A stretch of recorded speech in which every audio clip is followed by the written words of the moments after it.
At Gipper, our top priority is speed. We want to get you in and out of a template as quickly as possible so that you can go on to the bigger and better things that your job entails. That's why you'll hear us say that all you have to do to create your own graphic is upload your media, change your colors, and update your text. But we also want you to be creative, which is why we actually have a ton of editing features that can unlock even more possibility. If you have an extra few minutes and want to play around with some more advanced graphic design techniques, here's what you should try out. You can find these features in the green Edit button in the top left corner of any media field. First up is filters, which are actually templates for your photos. They have specific settings that allow you to control the color balance, saturation, and more in one click. Next up is opacity, which is what allows us to control how transparent an element is. Opacity helps us create depth in design. Then we have blur. Blur controls the clarity of an image. The more blur you apply, the less distinct your photo or image will appear. Next up is blend color. Now this allows you to combine a design element like a photo with a color. Different blend modes will then define how the photo and the color combine. That's determined by these settings here. You may have to experiment with blend color to get the effect that you're looking for.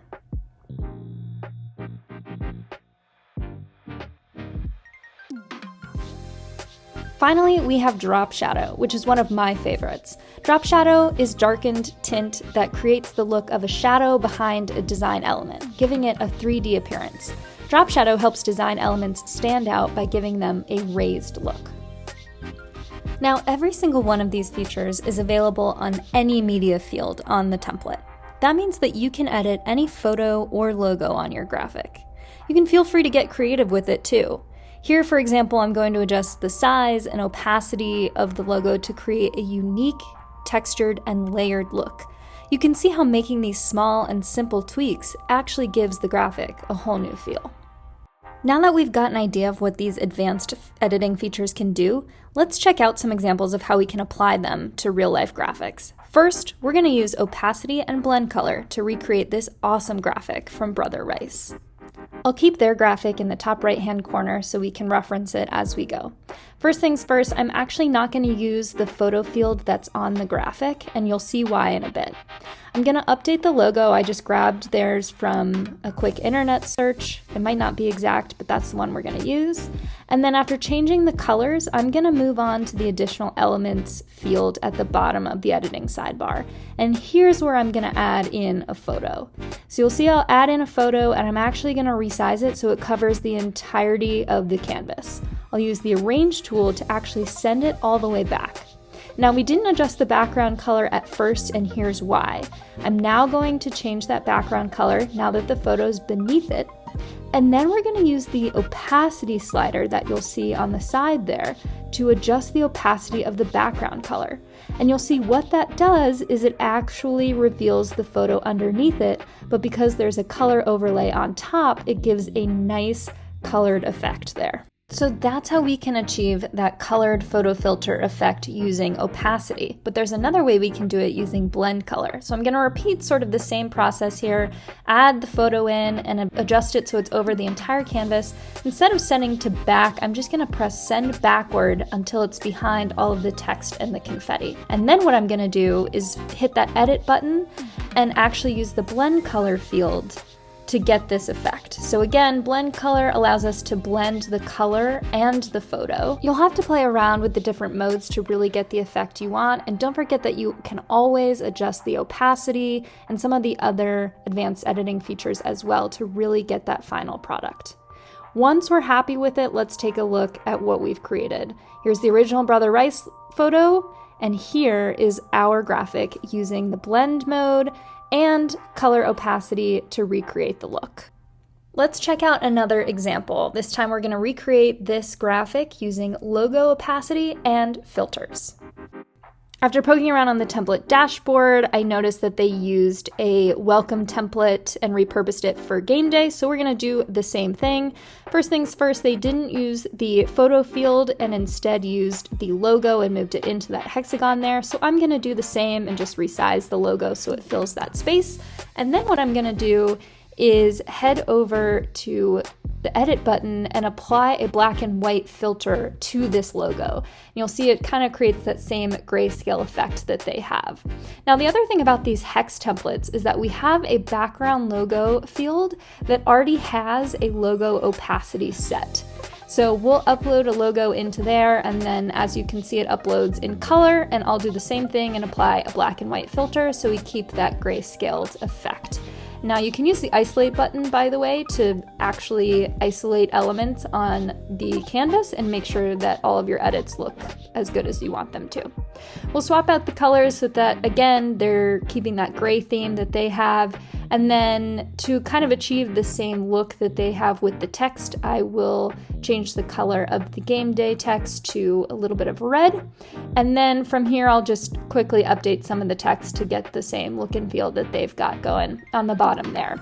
Now, they did use some additional text fields in order to create those 3 different event spaces, but we are going to skip that part for now.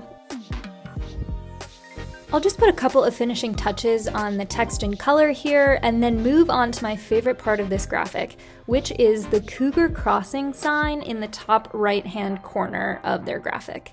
To do this, they added an additional photo, uploaded the image, and then took the opacity down so it's a little bit transparent. And you can see the result is actually a really cool additional logo that adds a pop of color, but it's not too distracting. So this is a really fun use case of logo opacity to add another image, another layer to your design. Let's now take a look at how you can use the blur feature to make your cutouts really pop. We'll recreate this awesome example from Green Level.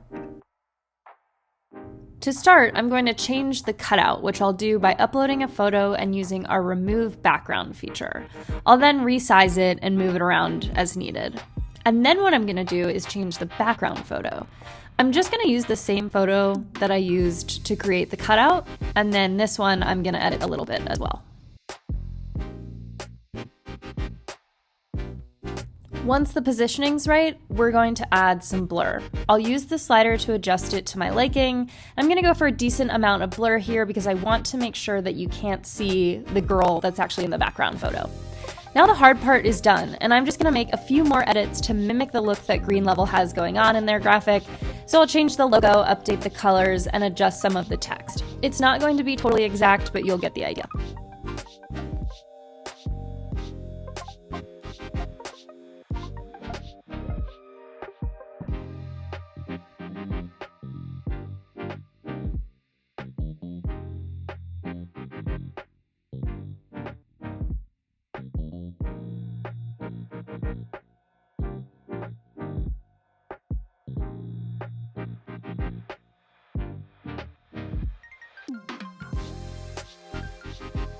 And here's the result. Adding blur to background photos like this is a small but simple way to elevate your designs. Make your cutouts really stand out and get that professional photo look at the same time. So now let's move on and take a look at 2 uses of drop shadow, which I think is one of the easiest editing features to use. First, we're going to recreate a simple National Coaches Day graphic that William Dwyer shared. They started with a National Student Athlete Day template, which is a holiday one that we make yearly. And I want you to take a close look at the text on their graphic and the text on the template and see if you can spot a difference. I'm going to adjust everything to start here except for the photos, and I'm going to make this look as much as I can like the Dwyer graphic. So I'll grab their logo from the database, change their colors, and move the text around. Now these graphics look almost identical, right? But can you still see one big difference? The text in the Dwyer graphic seems to stick out a little bit more than the one in the template right now. Now this is where drop shadow comes in. I'm going to open up the tab and choose one of the drop shadow options. Keep your eyes open because this is a subtle change, but it completely elevates the look of the graphic. And you can see that the result is literally that the text pops off the graphic, making it stand out and be easier to read. Let's take a look at another example using drop shadow. In this example, we're going to be adding some additional elements to the template, and this is when drop shadow really comes in handy, and you'll see why. The template that we're using here is one of our branded media templates, which we made to really showcase your amazing photos. So you'll see there aren't a ton of design elements on this template. So we're going to make some really quick changes to get the look of the Reynolds graphic using their logo and updating our colors. Now let's move on to the fun stuff. We're gonna head on over to the Additional Elements tab, and you'll see that the Reynolds graphic has 2 logos and 2 text boxes in the bottom left-hand corner.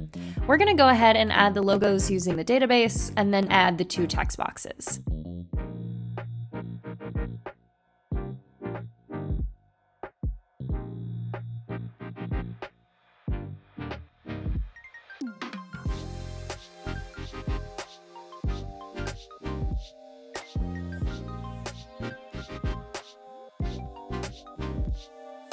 We're gonna have to make some stylistic adjustments to the text to match the Reynolds graphic, change the size and the color. You can always adjust the font as well, but we're going to leave that for now.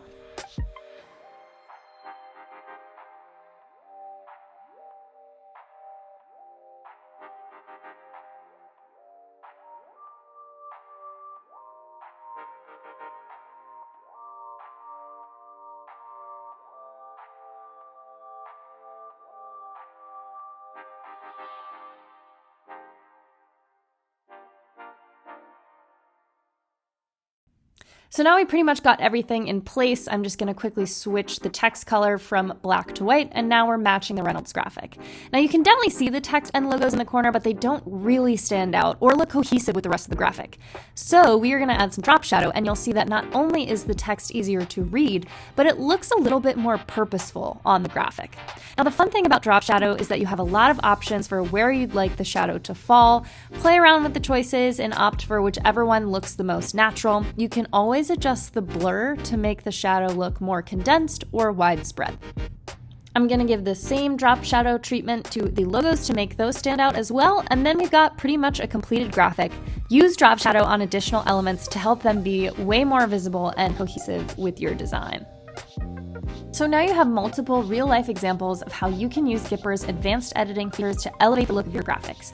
Try out a few on your next design, but always remember to design responsibly. These features are intended to enhance your graphic, not be the star of the show. If you have questions or want to show off your work, reach out to the Gipper team.